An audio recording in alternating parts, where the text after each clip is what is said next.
Past volcanic eruptions that have taken place at Yellowstone National Park have been global disasters. Today, scientists are trying to predict how this ticking time bomb will explode, or fizzle out. A sleeping giant is nestled in the western part of the United States. Though it stirs occasionally, it has not risen from slumber in nearly 70,000 years. But when it finally awakes, it may roar and heave with unprecedented force.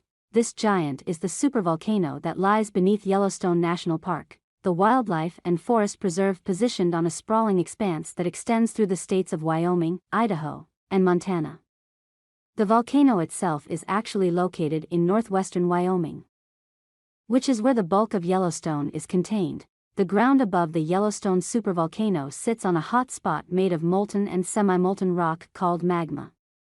As magma feeds into a magma chamber, or reservoir situated about 6 to 10 kilometers, 4 to 6 miles, beneath the park, the ground swells.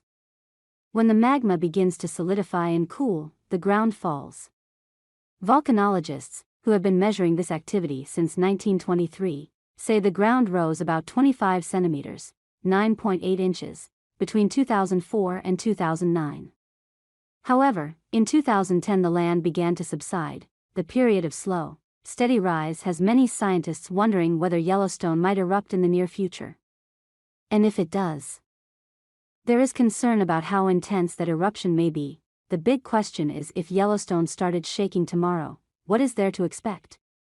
Says Dr. Steve Anderson, a volcanologist and earth sciences professor at the University of Northern Colorado.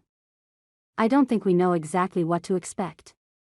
While scientists may not know exactly what to expect, they have an idea, and most say it's unlikely to be doomsday. In fact, Dr. Jacob Lowenstern, research geologist and scientist in charge at the Yellowstone Volcano Observatory, says that Yellowstone is currently a dormant volcano, with low levels of unrest. There is no current activity that is going on that would indicate anything is happening. If there was something coming, there is nothing to show at this point in time, he says. Still, the level of recent underground activity fuels speculation about the intensity of an eruption. Within the past decade, the volcano has continued to rise at the fastest rate ever recorded. Yellowstone also averages between 1,000 and 3,000 earthquakes a year. Most are virtually unnoticeable, with a magnitude of 3 or less. Still, these quakes give scientists insight into just how fast the magma chamber beneath the park is filling up. An increase in the shaking and rattling throughout the park might indicate a fresh batch of magma was recently fed into the reservoir. Even with the increase in temblors, scientists don't think the rumblings in the magma chamber pose a threat anytime soon. However, since people haven't been around to analyze absolutely everything that happens in Yellowstone, it's hard to predict what exactly is going on, making it difficult for geologists to predict Yellowstone's next move. Examinations of the volcano's distant past do provide something of a clue. Geologic evidence suggests that Yellowstone has produced 3 colossal eruptions within the past 1 million years.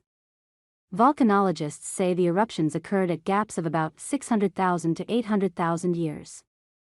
Evidence from the last big event, estimated to have been about 640,000 years ago, is sprawled throughout the park and across thousands of kilometers of the surrounding landscape.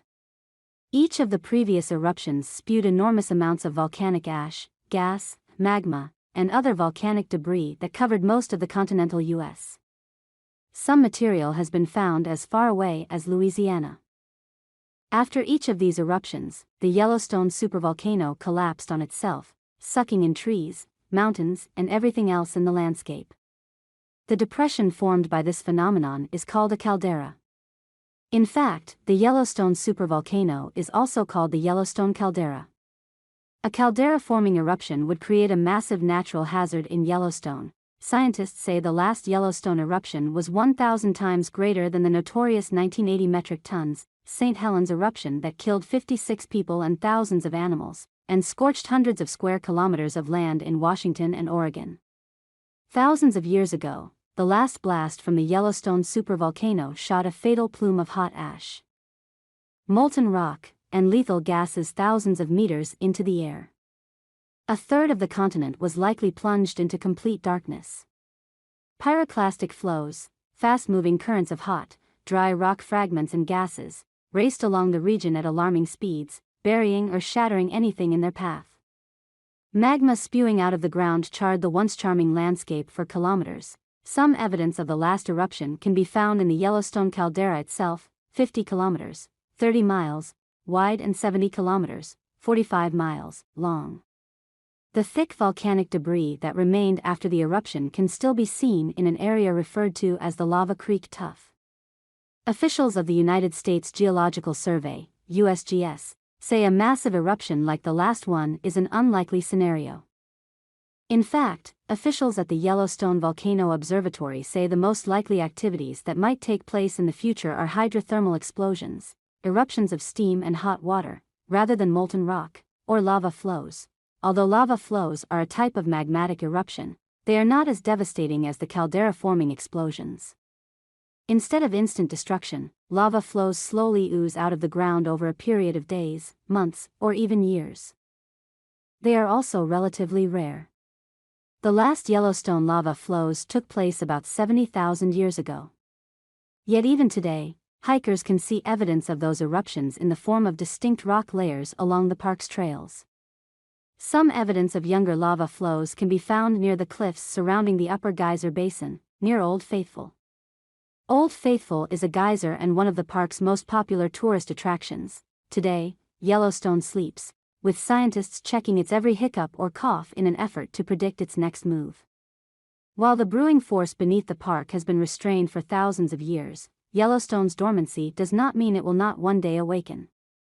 The question remains, when and with what force? We are getting into the time period where it is supposed to become more unstable, says Anderson, but I am not holding my breath. Feel free to leave a comment below. Thank you for following. Don't forget to subscribe to the channel to stay updated with hot news every day.